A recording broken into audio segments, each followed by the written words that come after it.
안녕하십니까.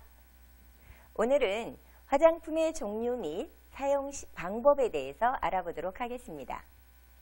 여러분, 화장품 하면 어떤 느낌이 드세요? 화장품은 만들어 놓고 누구나 이름만 붙인다고 화장품은 아닙니다. 화장품이 되기 위한 기본적인 요건이 있는데요. 제일 먼저 안전성을 들 수가 있습니다.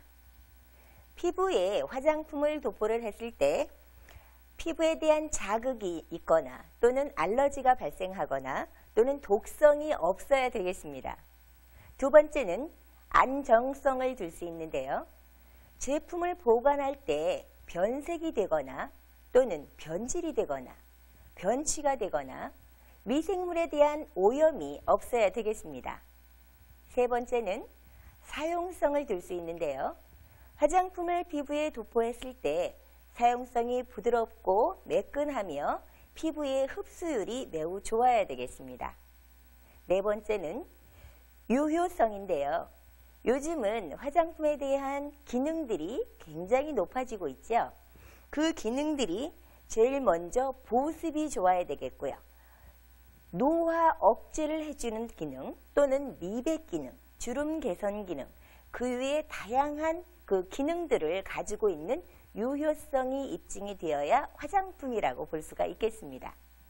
그렇다면 이 화장품이라고 하는 정의들이 유럽에서는 어떻게 통용이 될까요? 우리나라와 일본과 유럽에서 화장품이라고 하는 정의들이 약간씩은 차이가 있습니다. 그런데 오늘은 우리나라에 대한 화장품이라고 명명되는 부분에 대해서 알아보도록 하겠습니다.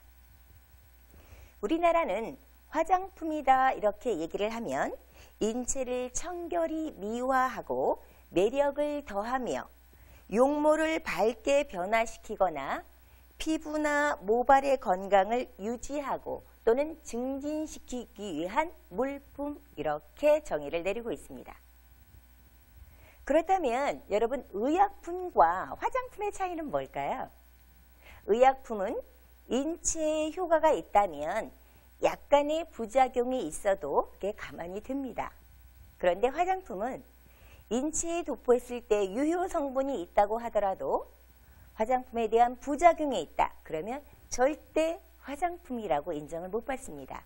그런 의미에서 보자면 오히려 의약품보다 화장품이 훨씬 더 엄격하게 관리된다라고 볼 수가 있겠죠.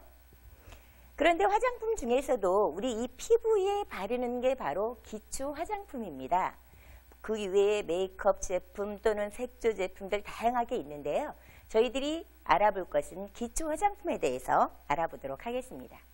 우리나라 기초 화장품이라고 정의를 하는 것은 피부의 청결, 보호, 건강을 유지시키기 위한 그래서 사용되는 제품 이렇게 얘기를 하는데요. 즉 피부가 정상적으로 그 기능들을 수행할 수 있도록 도와주는 제품을 기초 화장품이라고 얘기를 할 수가 있습니다. 그렇다면 여러분, 기초 화장품은 어느 때 사용을 하세요? 사용 목적이 있어야 되겠죠? 첫 번째는 피부를 청결하게 합니다. 메이크업 잔여물이나 또는 외부 환경에 의해서 노폐물이 피부에 집착되어 있는 모든 것들을 깨끗하게 제거하는 부분에 피부를 청결히 하는 목적이 있고요. 두 번째는 유수분 밸런스를 유지를 해줍니다. 세 번째는 피부의 신진대사를 촉진시키기도 하지요. 네 번째는 피부를 유해한 환경인자, 즉 노화를 촉진시키는 가장 기본적인 자외선과 그 다음에 유해산소 또는 바람이나 공기나 온도 차이에 의해서 유해 물질들이 많이 있죠. 그 모든 것들로부터 우리 피부를 보호하는 데 이 기초 화장품을 사용하는 목적이 있습니다.